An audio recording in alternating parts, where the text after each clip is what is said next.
Welcome to VLSI design video. We are looking at design and verification with PLDs. This is the part 6 or lecture 6. The contents what we are going to look at are JTAG, boundary scan and tab controller. The objective of this video is to make you understand scanning, which is in among the testability methods. So scanning is nothing but we all know when we have some disease or something, what we say, we try to scan the body and we try to detect where the problem is, isn't it? Similarly, on a chip, if you look at, or on a board especially, if you consider a board consists of many number of chips on it. It is not that one motherboard or a board consists of only one single chip. It can have any number of chips. So each chip has its own ID. Like each body part inside the body has its own identity, where the doctor can identify, yes, this is the stomach, or this is the intestine, this is the part. Similarly, each chip on the board has its own identification, and on each chip, through each chip we want to scan where the defect is. We need to pass the scanning line, like a ray what we pass, and that ray into the body will go and try to trace where it is, where the actual problem is. Similarly, here also the scanning inputs are passed on to trace out and identify the identification numbers of each of the chips which are placed on the board. So there are three types of scan cell design. They are mux D-scan cell, clocked scan cell and LSSD scan cell, amongst which generally mostly muxed D-scan cell is used. So here, if you look at the simple structure, there is a multiplexer, and this can be a board or a device or an element. So if we want to scan where the problem is, or we want to make it to move into the testing process, then the same devices will be on the board as it is, but in place of passing the data lines, that is the DI input, here we will passing the scanning inputs. So generally into our body, what we do, normally we take the food and we pass on to all our body what all the enzymes or the blood or what all it has to do. But here we are not going to put the food into our body, but what we do, we pass a ray or to trace it, we pass on to our body some scan lines. So same way here, the scanning input is passed by the selection of the scan enable, that is nothing but the selection line, and then now all these devices will not be accepting the normal data lines, but they will be accepting the scanning input, and these scanning inputs, wherever it goes, it says that yes, it is accepted and it is moving on. So all the elements on the device or all the chips on the device are identified and it is success, or there is no issue. So need for the scan is in a sequential design can be well understood by considering the example here. So we have all these D flip-flops are sequential devices. Suppose when I pass the A input, normally this A input will be passed and we say yes, it is working correctly. But if this A input is not passed, if it always stuck at 1 here, even though A is 1 or 0, the output will be always 1. So how can you trace out? Yes. So here comes, these scan chains are made externally accessible by connecting the scan input of the first scan cell in a scan chain to a primary input, and the output of the last scan cell, this is the last scan cell, chain to a primary output. So through the first scan cell, if this can be a chip or a cell, to it will give the scanning input, and from the last we take the scan out or the primary output. So here, when I pass the scanning input has to be passed from all the elements on the board or on the chip, and it should come out as it is. Suppose if it is not coming out, it is coming out to be only that like 1 1 1, because it is stuck at 1, then we say that it is not identified, because it is not allowing the scanning input to be moving on or to propagate through all these devices or all these elements. The scan design is currently the most popular structured design for testability approach. It is implemented by connecting selected storage elements present in the design into multiple shift registers called scan chains. So we have a standard called as JTAG 1149.1. It is a IEEE standard. So this JTAG is nothing but Joint Test Action Group. It is a 4-wire serial protocol that establishes the details of access to any chip with a JTAG port. Boundary scan testing of ICs, it is for boundary scan testing, like I mentioned you, scanning method and boundary scan. Boundary scan is on the boundaries. We have the chips or the elements, or the scan registers or scan elements. So only on the boundaries if we test it, that is called as boundary scan. And this standard also is to debug embedded devices and for system level debug capability. What it can be used for? The standard defines instruction that can be used to perform functional tests, interconnect tests, built-in self-test procedures. And the advantages of JTAG are: the need for physical test points on the board is eliminated, leading to significant savings as a result of simpler board layouts. It is less costly text fixtures, reduced time on in-circuit test systems, increased use of standard interfaces, and faster time to market. So let's see boundary scan.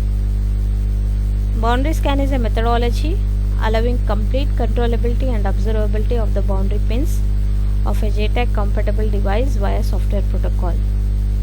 You can see the boundary scan architecture as I told you. See, on the boundaries all these scan register elements are placed.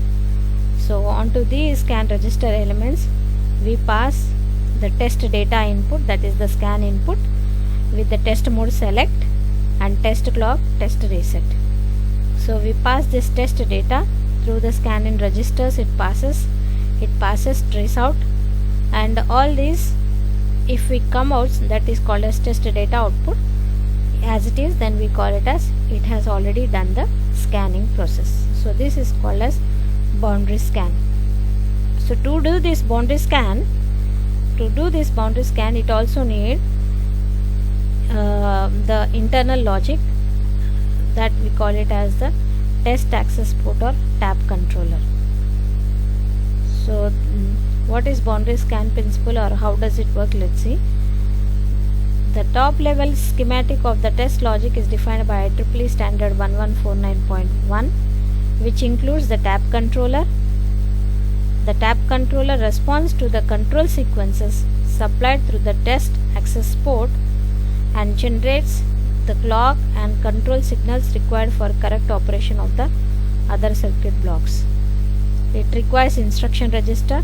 The second one, the shift register based circuit is serially loaded with the instruction that selects an operation to be performed. And lastly, the data registers. These are bank of shift register based circuits. The stimuli required by an operation are serially loaded into the data registers selected by the current instruction. Following execution of the operation, results can be shifted out for examination. So JTAG, as I said, it is a joint test action group. It has test access port, contain 4 pins that drive the circuit blocks and control the operations specified. The tap facilitates the serial loading and unloading of instructions and data. The 4 pins are TMS, test mode select, test clock, test data input, and test data output, which I have shown you in the architecture of the boundary scan diagram. So the functions of each tap pin is test clock. This pin is the JTAG test clock. It sequences the tap controller as well as of the JTAG registers. TMS, this pin is the mode input to select the tap controller. The state of the TMS at the rising edge of the T clock determines the sequence of the states for the tap controller. TDI, this pin is the serial data input to all the JTAG instruction and data registers. TDI is sampled into the JTAG registers on the rising edge of the clock. And TDO, that is the test data output. This pin is the serial data output for all JTAG instruction and data registers. TDO changes state on the falling edge of the T clock and is only active during the shifting of data through the device. This pin is a 3-stated at all other times. So next, moving on to tap controller, it is a 16-state finite state machine. Predefined states are there, they are only 16 state machine that controls the scanning of data into the various registers of the JTAG architecture. The state of the TMS pin at the rising edge of the clock is responsible for determining the sequence of the state transitions. There are 2 state transition paths for scanning the signal at TDI into the device. One for shifting in an instruction to the instruction register and the other for shifting data into the active register as determined by the current situation. So here you can see the tap controller. So we have the test logic reset, and first it will be in the test state or the idle state, and this is all about the data registers, and this is all about the instruction registers.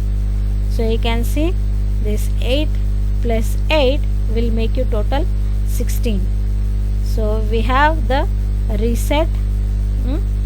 So select the data. Suppose if we are not moving into the instruction register, so instruction register is to pass the instructions to say how to perform, and these data registers are to capture the data while testing all the inputs. So scans consist of 3 primary steps, that is the capturing, shifting, and then the updation. So you can see here, first selection and then capture, then shift, and then update. So pause and exit are for to temporarily pausing or to go into idle state till all these are updated or all these are upgraded with those shifting operation, or till the process is complete we need to pause it. Similarly for instruction register as well as the data register, we have mainly 3 states, that is capture, shift, and update. So you can see state transition occur on the rising edge of the clock based on the current state, and test mode select input value only. So it has reset, run the test, and the scan the data registers and scan the instruction register. Data registers to take the data, instruction registers to pass on the instruction, whether that instruction is to identify that particular identification number or to move on to the next one. So likewise all these instructions will be given. So this is how the tap controller works. So what are the data registers? Data register reads out an identification number which is hardwired into the chip. The bypass register BR is a one-cell pass-through register which connects the TDI to the TDO with a 1 clock delay to give test equipment access to another device in the test chain of the same board. The BSR, that is the boundary scan register, intercepts all the signals between the core logic and pins. The test process is the standard test process for verifying a device or circuit board using boundary scan technology is as follows. The tester applies test or diagnostic data on the input pins of the device. The boundary scan cells capture the data into the boundary scan registers, that is the BSR registers monitoring the input pins. Data is scanned out of the device via the TDO pin. Here the boundary scan are nothing but the data registers DR for verification. The data can then be scanned into the device via TDI pin.